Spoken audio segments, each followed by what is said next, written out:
After some beautiful spring days, ice storms have swept through the area. And on such a gloomy, rainy, icy day, I thought this was a perfect day to stay inside and bake. About once a week or so, I will have a day where I stay inside and I do all of our baking. I bake snacks, I bake bread, anything that our family might need in baked goods. I am starting today off with some berry muffins. This is a recipe that I got from a cookbook called Simply in Season. If you are looking for any of the recipes that I'm using today, I will make sure that I have them written in the description box for you. So I have started here with 1.5 cups of all-purpose flour, 1 cup of oats, 1 tablespoon of baking powder, 1/2 teaspoon of salt, and 1 teaspoon of ground cinnamon. And I'm just going to mix these dry ingredients all up in one bowl. Then I'll put it aside to get my wet ingredients ready.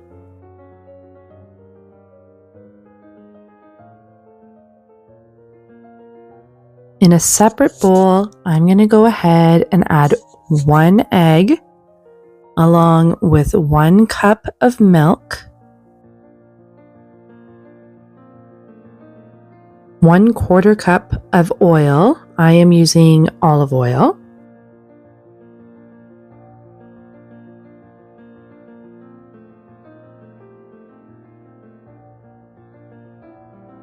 and 1/4 cup of honey.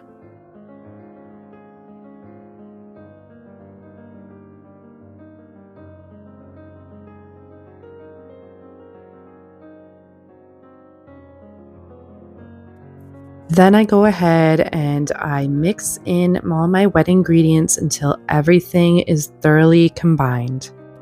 Not only does homemade baking taste way better than store-bought, but it also saves a lot of money. I've done a previous video describing how much money each baked good saves me. If you're interested, I will link that video in the description so you can see how much homemade baked goods can save you as well. So I just add in all of my dry ingredients into my wet ingredients and mix them thoroughly until everything is combined. And then I add 1.5 cups of frozen berries. Frozen berries is what I have, but you can use fresh if that is what you have. Once the berries are thoroughly folded into the muffin batter, you can go ahead and get out your muffin tin. Now, previous to starting all of this, I also preheated my oven to 400 degrees Fahrenheit. Now, in my muffin tin, I am getting my muffin cups in there. These are reusable ones, which are super handy, and they're fun colors for the kids. Once your muffin cups are in, you can just go ahead and fill these muffins up. So I fill them up. You can do 3/4 of the way full, but I fill them pretty much to the top because we like a bit bigger of a muffin.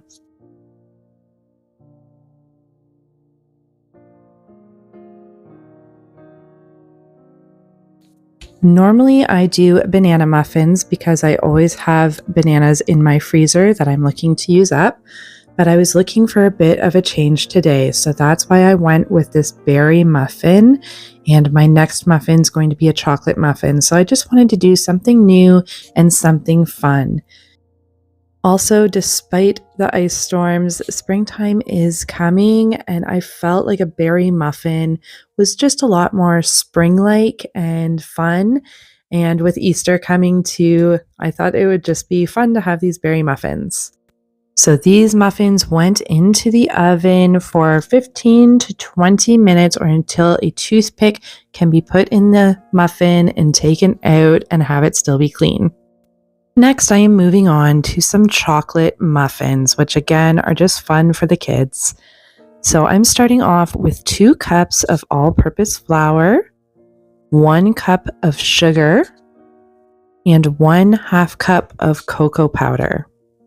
I'm also putting in 1 teaspoon of baking soda These are my dry ingredients, so I'm just going to mix them until they are all incorporated together.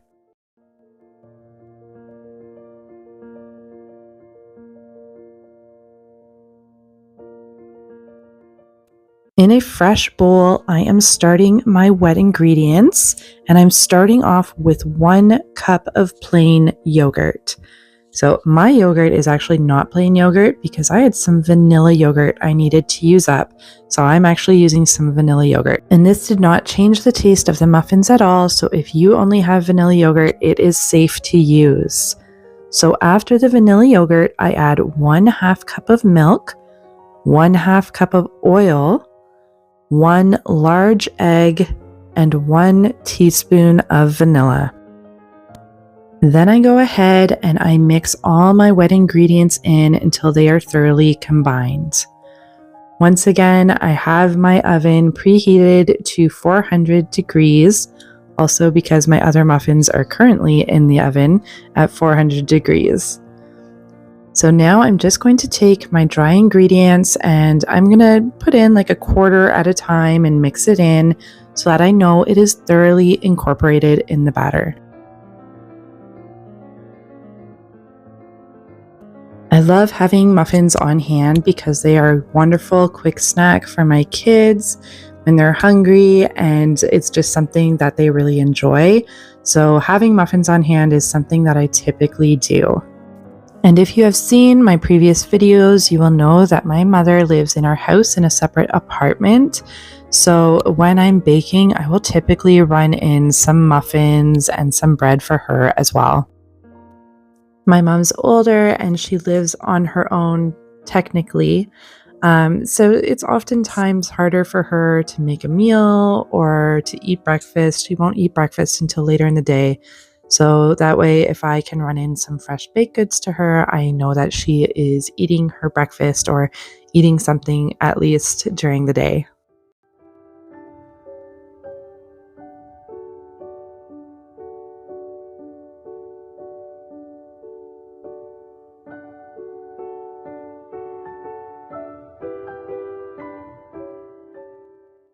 Now that the batter has been thoroughly mixed, I am adding 1 cup of chocolate chips, and then I'm going to go ahead and fold them right into the batter until they are thoroughly mixed in as well.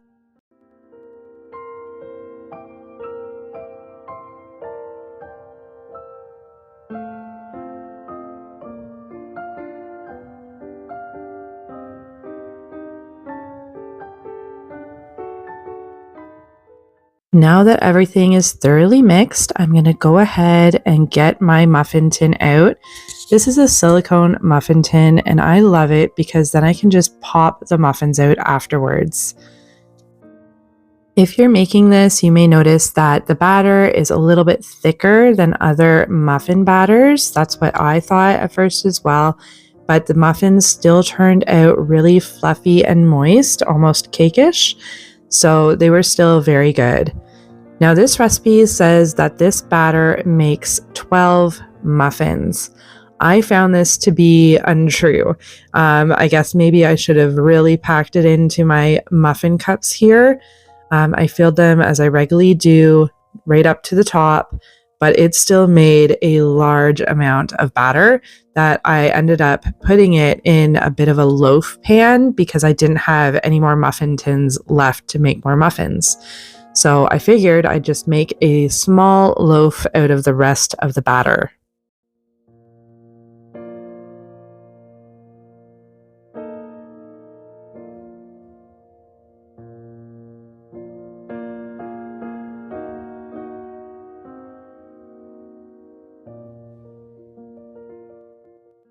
These muffins will also go in the oven for 20 minutes or until a toothpick can be put in and taken out clean. At this point, my other muffins are also done. So I'm taking them out and I'm sticking a skewer in there to get them out of the muffin tin because the muffin tin is still pretty hot. And I'm just going to put them aside to cool.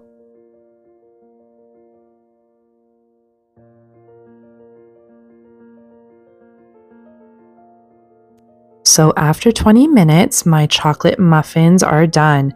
I let them cool in the silicone muffin tin until they were all cooled down, and that's when I popped them out, but I was able to pop out my loaf right away. If you do a loaf, it does take a little bit longer to cook. I think it took an extra 20 minutes. Here I am moving on to some cinnamon bagels. This is a new recipe for me and we're just trying it out, but I thought cinnamon bagels would be really fun. I am new to bagel making and I'm still kind of getting that craft down, but I really enjoy the product and think it's a fun thing to do, so I'd like to expand my bagel repertoire. So I am starting off here with 1.5 cups of warm water, 2.25 teaspoons of active dry yeast, 4 tablespoons, it's supposed to be brown sugar, but I have coconut sugar to use up, so I am using coconut sugar. I only put 3 tablespoons in here though. And then 3 teaspoons of cinnamon, 1.5 teaspoons of salt, and then I put in 3.25 to 3.75 cups of flour is what it calls for. So with baking, I know that it's very dependent on the heat and humidity of your own house on how much flour you're going to use. So that's why they do give you a bit of a range. I can't remember exactly how much I used here, but I know I started off with 3.25 cup and mixed it all in, and then I just add in a sprinkle here and there when I'm kneading it to get it to the point where it's a good elastic dough ball.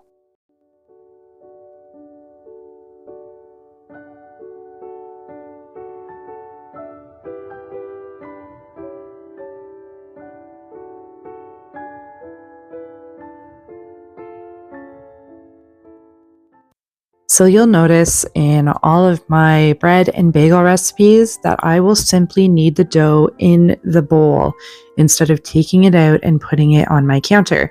And this is just because I dislike the cleanup process afterwards of cleaning dough and flour off of my counter. So I find that it keeps the mess contained and I can knead it just as well inside the bowl than I could on the counter.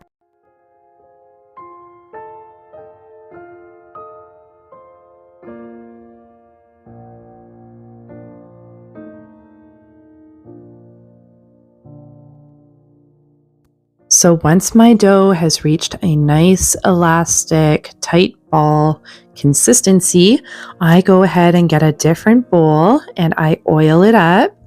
And then I'm going to put my dough ball in this bowl. I'm going to kind of flip it over so that the top of the ball gets oiled as well as the bottom so that this doesn't get crusty at all while it is rising. So I'm going to cover it with some saran wrap here, but you can also use a damp towel. I'm going to go ahead and put it in my oven, which is still warm from baking my muffins, but not too warm. This dough is going to rise for about an hour or until it has doubled in size. Next, I am moving on to some regular plain bagels. I am starting off with 1.5 cups of warm water. Then I am putting in 1 tablespoon of dry yeast, 2 tablespoons of salt, 1 tablespoon of sugar, and then 4 cups of flour. Then I'm going to mix everything until it is fully incorporated, and then I'm going to go ahead and knead the dough. So I've added my 4 cups and then I'm going to go ahead and sprinkle some more in there while I'm kneading until this dough comes to a nice consistency where it's tight but elastic feeling.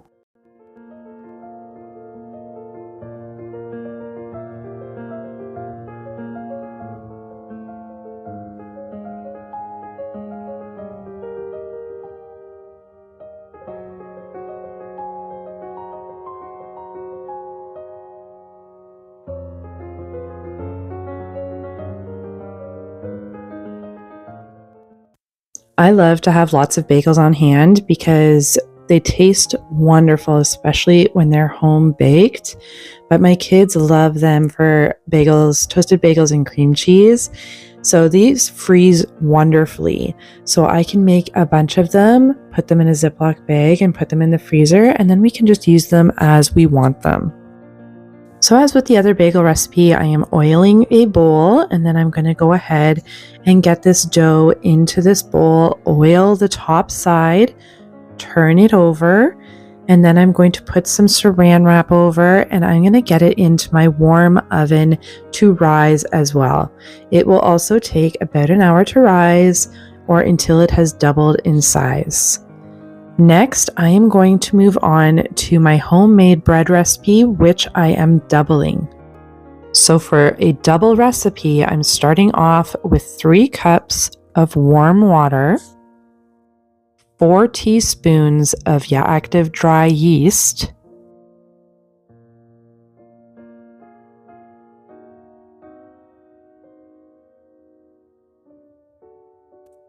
2 teaspoons of salt, and you can see in these recipes I am just eyeballing that, as well as 2 teaspoons of sugar. The sugar will help the yeast to activate.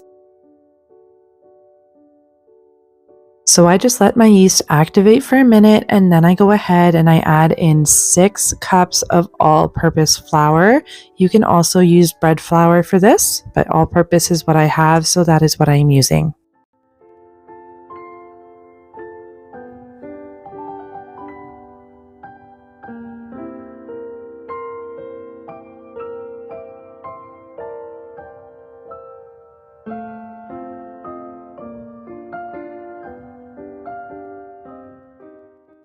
If you have ever made fresh homemade bread, you know that the taste is completely incomparable to store-bought.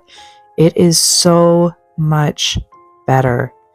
It's not hard to make, although I know it seems intimidating, but the taste of this bread is so good, and it's so much healthier. I try to stay away from the seed oils that seem to be in everything in the store, so this is partly why I bake, but it's also a fraction of the cost of store goods. So again, I'm kneading my dough until it's more elastic feeling, adding flour as needed, and I'm going to cover with my saran wrap and put it in my warm oven to let it rise for about an hour. As those doughs are all rising, I am moving on to another new recipe for me, which is cinnamon raisin bread. I have been wanting to try this one for a long time, as I love cinnamon raisin bread. I've just personally been intimidated by it, so I haven't tried, but today was the day. I am starting off by soaking 1 cup of raisins in warm water. I am then getting 1/4 cup of warm water. I'm adding in 2 1/4 teaspoons of yeast. There's 1/4 cup of sugar, but I'm only adding a little bit into here just to help the yeast to activate. Then I go ahead and I add 1/2 cup of milk, and then I add the rest of my sugar. I also add 1 teaspoon of salt.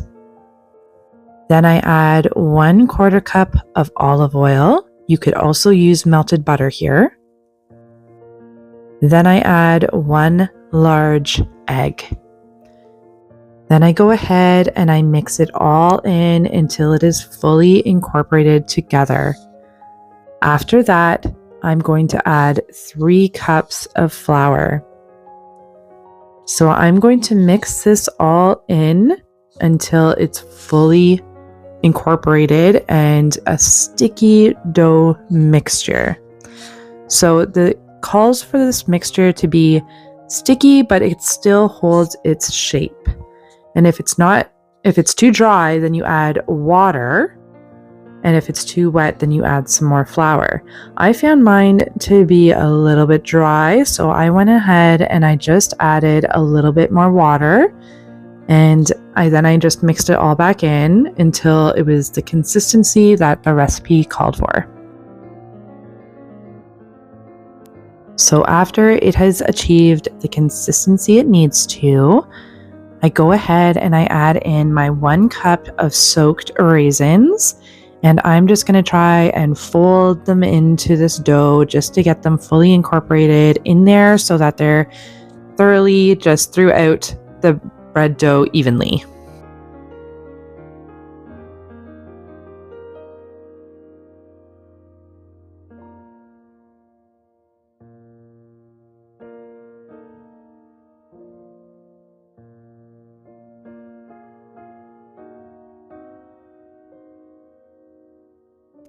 So as with the other recipes, I am getting a clean bowl here that I am going to oil up so that I can get my bread dough in here. I'm going to oil the top, turn it over, and then I will cover it and let it rise.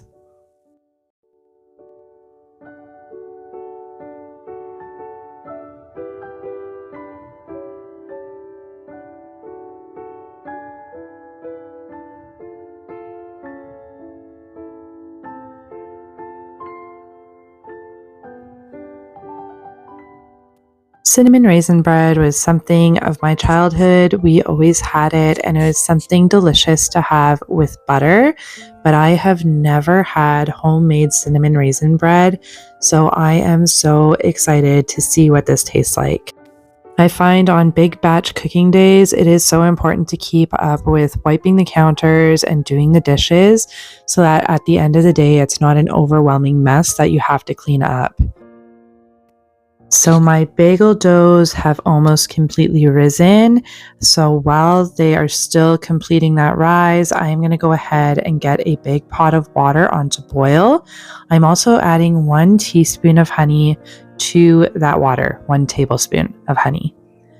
So this is my cinnamon bagel, and I'm just plopping it out of the bowl and just molding it into a bit of a log so that I can slice them into individual pieces. This recipe called to cut this into 12 pieces, but I think that it would have made some very small bagels. So I went ahead and just cut this into 8 equal pieces. Now, if you want to be really technical about it, you would weigh each piece to make sure that they're the same size. I like to do what I call chaos baking, where I just kind of go with the flow and see what happens. So I just cut these into what looked like equal pieces, and if one seemed small, then I would just take from a bigger piece until it seemed like it was a better size. So with this piece here, after I started rolling it, I thought it was a bit too small, so I'm taking from one of the inner pieces that seemed a bit bigger and just adding to it. So I'm going to take this and I'm just going to add the corners into the middle until it gets to more of a smooth consistency. And then I'm just going to keep rolling it on my hands, and I keep pushing the outside into the middle until it is nice and smooth. Then I'm going to take the middle and I am going to pull a hole apart. This is going to look like a really big bagel hole, but that's okay because as they rise more, that hole will shrink. If you do a small hole, then you will lose your hole entirely. I know some people do their rolling on the counter, but I find it more comfortable for me to just roll it on my other hand, and that's how I get it to roll nicely. This is a technique that I am still working on, and you will see my bagels are not perfect. They still need a little bit of love. So this is the technique that I need to work on until I can get those balls perfectly smooth.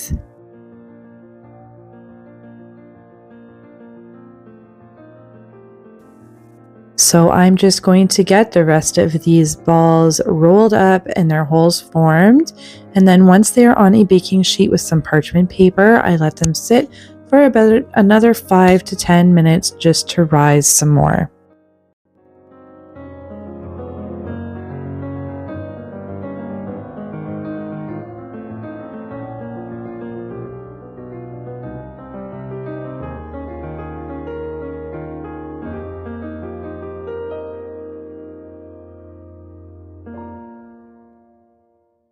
So as those cinnamon bagels are rising, I am going to go ahead and do the exact same process with my plain bagels. I'm going to take my dough out, form it into a log, and cut out 8 equal pieces. These bagels are so good with sandwiches as well. And once again, having the homemade bagel version as opposed to a store-bought version, it is just so much better. They just taste so good and fresh. There's no comparing them to the store-bought version. It just doesn't hold a candle to homemade.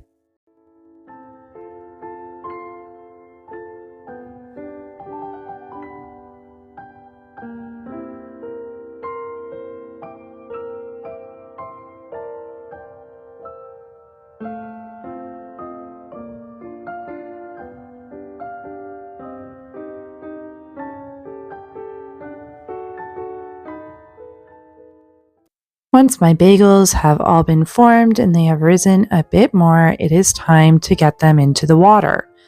So I just place them by hand into the water, and they are going to stay in there for 1 minute on each side.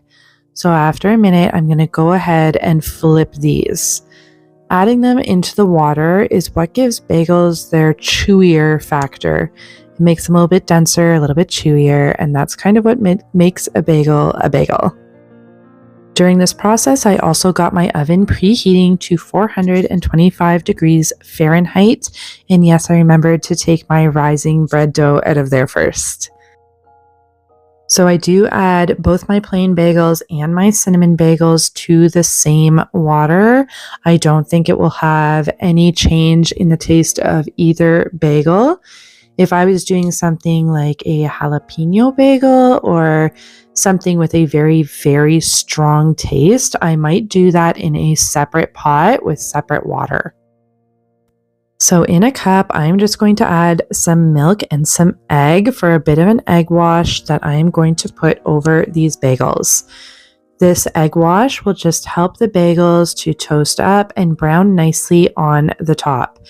You can see that these bagels are not perfect, so that's why I'm thinking that I need to work on my rolling. So when they kind of puff out and rise some more, they're smoother.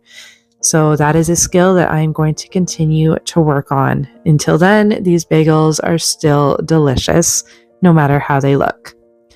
On the cinnamon bagels, it did call for a topping, but I did not want to do this whole topping because it added a lot of extra sugar. So I'm just adding a little bit of coconut sugar and cinnamon to the top of these bagels. So this egg wash will also help whatever topping you're going to put on stick to the bagel. So like I said, I'm adding just a little bit of sugar and cinnamon to the top of my cinnamon bagels. To the plain bagels, I'm going to go ahead and add on some without the bagel seasoning. It's really, really good. It adds a bit of an onion taste to these bagels. They are so delicious. And then with some of the plain bagels, I'm just going to leave them plain because my son is not a huge fan of the extra seasoning on these bagels.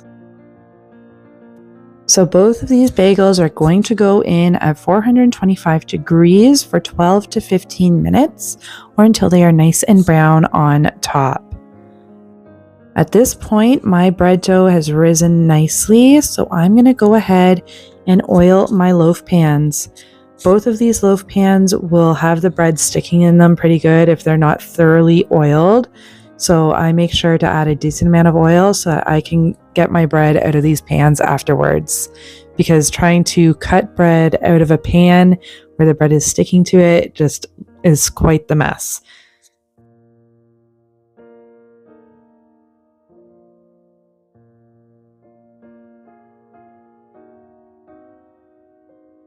So for this bread, I should have actually put this dough in an oiled bowl as well. I just forgot to, so now I'm having to kind of just pull it out of the bowl. It's not the end of the world, but it just would have made it easier just to be able to pull it out of an oiled bowl. So once I get this dough out, I'm just going to separate it as evenly as I can and get each dough kind of formed into a bit of a loaf and put into each of my loaf pans. After that, I'm just going to cover these loaves and I'm going to get them on a surface that is nice and warm. So because my bagels are in the oven, my oven top is warm. So I'm going to stick them on there to rise for about another hour. In the meantime, my bagels have all finished cooking and they just look so tasty. After an hour, my bread dough has risen. It's looking nice and puffy. Now I'm just going to add on this egg and milk wash to the top of these loaves as well. And this will also help them to brown in the oven and just give a nice crispy crust.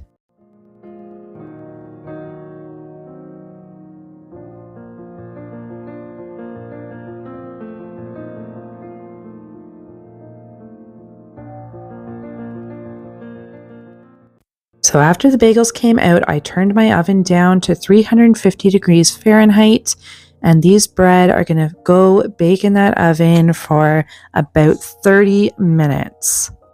While my bread is baking, I'm going to get the filling ready for my cinnamon raisin loaf. So this is 3 tablespoons of butter melted.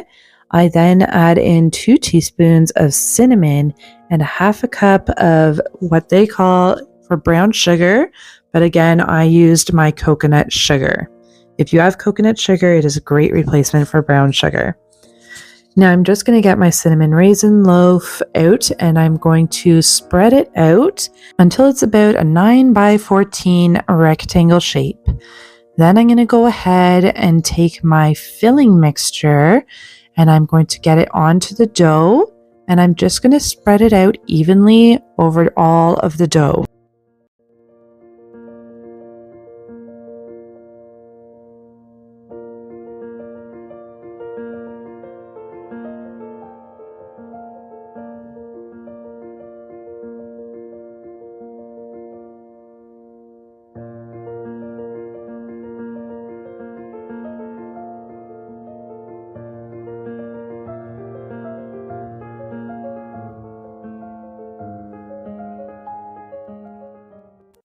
After that is spread evenly over the dough, I'm going to take my dough and I'm just going to roll it up, almost like you would roll up cinnamon rolls. So I'm just rolling this up tightly, making sure that it's nice and even.